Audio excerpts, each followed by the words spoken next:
الحمد لله الذي هدانا إلى صراط مستقيم، والصلاة والسلام على النبي الأمين وعلى آله الطاهرين وأصحابه الكاملين، أما بعد. قال الله تعالى في القرآن الكريم: أعوذ بالله من الشيطان الرجيم، بسم الله الرحمن الرحيم.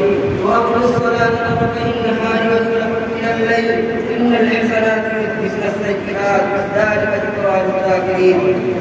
محترم سامعین کرام اور حاضرین جلسہ، آج کے اس جلسہ میں اسلام کی ایک اہم عبادت نماز کے متعلق کچھ عرض کرنا چاہتا ہوں۔ نماز پڑھنے والوں کے لیے بڑے بڑے ثواب قرآن و حدیث میں آئے ہیں، اور جو لوگ نماز نہیں پڑھتے، اس کی طرف دھیان نہیں دیتے اور نماز سے لاپرواہی برتتے ہیں، ان کے حق میں بڑی بڑی آئی ہے۔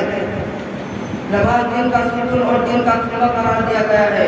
ایک حدیث میں رسول اللہ صلی اللہ علیہ وسلم نے فرمایا: الصلاۃ عماد الدین فمن اقامها اقام الدین ومن هدمها هدم الدین۔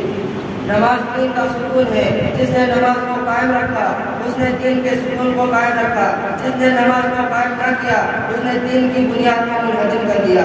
مکانوں اور عمارتوں میں ستون اور خمبے کو کیا اہمیت حاصل ہوتی ہے، یہ ہر شخص جانتا ہے۔ اگر کسی عمارت کی دیوار گرا دی جائے یا ستون منہدم کر دیا جائے تو کیا وہ عمارت برقرار رہ سکتی ہے؟ ہرگز نہیں۔ اسی طرح اگر نماز کی طرف توجہ نہ دی جائے، نماز کی پابندی نہ کی جائے تو دین کی عمارت صحیح و سالم نہیں رہ سکتی، دین کی عمارت منہدم ہو جائے گی، گر پڑے گی۔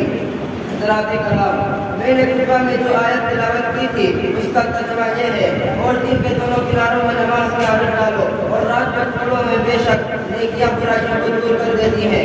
یہ نصیحت ہے نصیحت حاصل کرنے والوں کے لیے، اور اس آیت سے یہ معلوم ہوتا ہے کہ اگر نماز کی پورے خشوع و خضوع کے ساتھ پابندی کی جائے اور دل لگا کر پڑھی جائے تو نماز بھی ایسی نیکی اور ایسا عمل ہے جس کے نتیجے میں نماز پڑھنے والے انسان سے بہت سی برائیاں اور خرابیاں دور ہو جائیں گی۔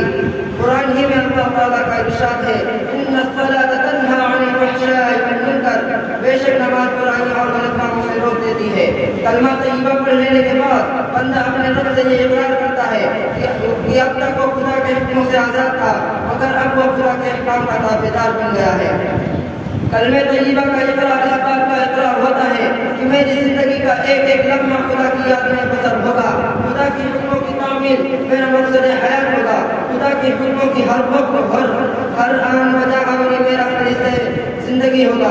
اب اس اقرار کے بعد اگر کوئی شخص نماز جیسے اہم فریضہ سے روگردانی کرتا ہے تو اس کا مطلب یہ ہوگا کہ وہ کلمہ طیبہ کے تقاضوں پر پورے طور پر عمل نہیں کر رہا ہے، اس اقرار کی پابندی نہیں کی جو اس نے کلمہ طیبہ لا الہ الا اللہ محمد رسول اللہ پڑھنے کے بعد اپنے معبود حقیقی سے کیا تھا۔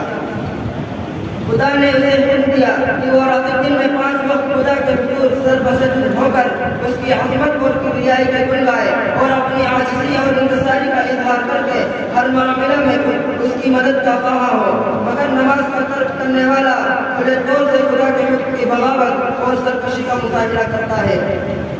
رسول اللہ صلی اللہ علیہ وسلم نے نماز کو ایمان کی علامت قرار دیا ہے۔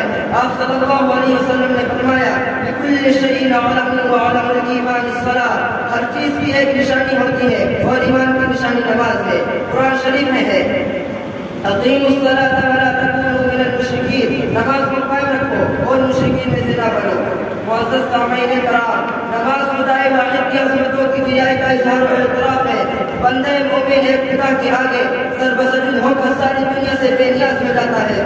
خدا کے حضور میں پہنچ کر نماز ادا کرنا اور اس کے آگے سر نیاز کر دینا، یہ ایک ایسا سجدہ ہے جو ہزاروں اور سینکڑوں جگہ سجدہ کرنے اور سجدے کرنے سے آدمی کو نجات دے دیتا ہے۔ میں اس شعر کے ساتھ اپنی تقریر کو ختم کرتا ہوں۔ بدل کے بھیس گراتے ہیں ہر زمانے میں، بدل کے بھیس گراتے ہیں ہر زمانے میں، اگرچہ پیر ہے آدم جواں ہے لاتو منات، یہ ایک سجدہ جسے تو گرا سمجھتا ہے، یہ ایک سجدہ جسے تو گرا سمجھتا ہے، ہزار سجدوں سے دیتا ہے آدمی کو نجات۔ وما علینا الا البلاغ۔